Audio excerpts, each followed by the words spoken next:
मैं भीमराव अंबेडकर। आज से 133 साल पहले 14 अप्रैल को मेरा जन्म हुआ था। कुछ ही दिन बाद मेरा जन्मदिन आ रहा है। मैंने इस देश के लिए, यहाँ के दलित एवं पिछड़े समाज के लिए क्या किया, उसका मुझे जिक्र करने की जरूरत नहीं है। पर एक बात से मेरा दिल दुखता है और वो मुझे आज कहना है। आपको ये वादा करना है कि आने वाले 14 अप्रैल से पहले जो मैं आपको कहूं उसका आप खुद पता करें। आजकल इंटरनेट पर गूगल सर्च करने से सब मिलता है। मेरे बारे में तो इंटरनेट भरा पड़ा है। बस आपको अपने मोबाइल फोन में गूगल सर्च करना है। मेरा जन्मदिन आने से पहले मैं जो आपको बता रहा हूं उसकी हकीकत का खुद पता लगाएं। पहली बात, जब पूरे देश के सब बड़े लोग कांग्रेस पार्टी में होना अभिमान की बात मानते थे, तब भी मैं कांग्रेस पार्टी में नहीं रहा। दूसरी बात, मुझे आजाद भारत का पहला कानून मंत्री कांग्रेस में ना होते हुए भी इसलिए बनाया गया क्योंकि वो मेरी काबिलियत थी, क्योंकि उस टाइम देश का संविधान और दूसरे बहुत से कानून बन रहे थे।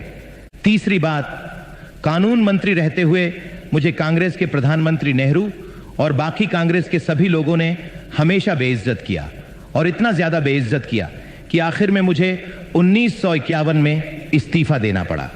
इस्तीफा देते समय मैंने इस्तीफा लेटर में सब डिटेल में लिखा कि मुझे कैसे कैसे बेइज्जत किया गया। उस लेटर के महत्वपूर्ण बिंदु यह हैं। पहला, मुझे कभी भी कोई महत्वपूर्ण पद कैबिनेट में जानबूझकर नहीं दिया गया और हमेशा साइडलाइन करके बेइज्जत महसूस कराया गया। दूसरा, नेहरू को दलितों की संरक्षण की बिल्कुल चिंता नहीं थी, बल्कि उसको मुसलमानों के संरक्षण में ज्यादा रुचि थी। तीसरा, नेहरू ने देश की विदेश नीति की वॉट लगा रखी थी। एक भी देश भारत के साथ नहीं खड़ा था, और कश्मीर के मुद्दे पर तो उसने और ज्यादा हालत खराब कर दी थी। चौथा, हिंदू कोड कानून भारत में समाज सुधार का एक बहुत बड़ा हथियार था और यह मेरे दिल के बहुत करीब था। इसको नेहरू ने कभी पास नहीं होने दिया।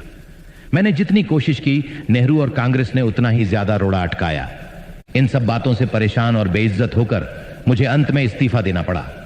आप इसका पता करो गूगल से। मेरा ओरिजिनल इस्तीफा लेटर कांग्रेस काल में रिकॉर्ड से गायब करवा दिया गया, परंतु आज सोशल मीडिया और इंटरनेट का जमाना है तो कुछ भी छुपाया नहीं जा सकता। इसलिए मेरे इस्तीफा लेटर की कॉपी इंटरनेट पर मिल जाती है। इसके बाद पहली बार देश में लोकसभा के चुनाव 1952 में हुए। मैं चुनाव जीतकर भारत की पहली लोकसभा में जाना चाहता था। मैंने अपनी पार्टी से मुंबई से चुनाव लड़ा। कांग्रेस ने मेरे ही पीए नारायण कजरोलकर को मेरे सामने अपनी टिकट पर खड़ा करके षड्यंत्र करके मुझे 15,000 वोट से हरा दिया और बेइज्जत किया। मैं भारत की पहली लोकसभा में नहीं जा सका।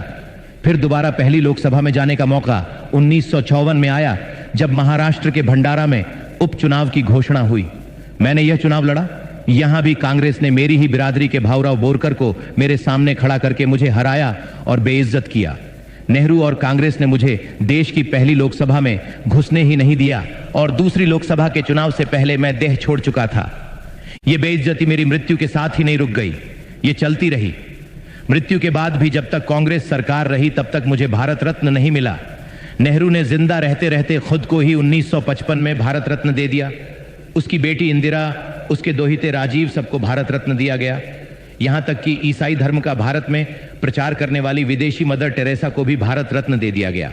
बहुत लोगों को भारत रत्न उनके जीवन काल में ही मिल जाता है, पर मुझे मेरी मृत्यु के 30 साल बाद जब वीपी सिंह की गैर कांग्रेसी सरकार आई, तब जाके इसके काबिल समझा।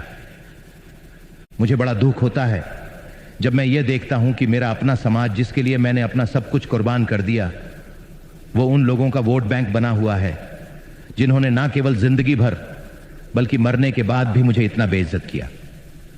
आशा है कि यह जो कुछ मैंने कहा है, इसकी सच्चाई का आप लोग मेरे जन्मदिन 14 अप्रैल से पहले खुद पता लगा लेंगे और मुझे जन्मदिन का यह सच्चा तोहफा देंगे।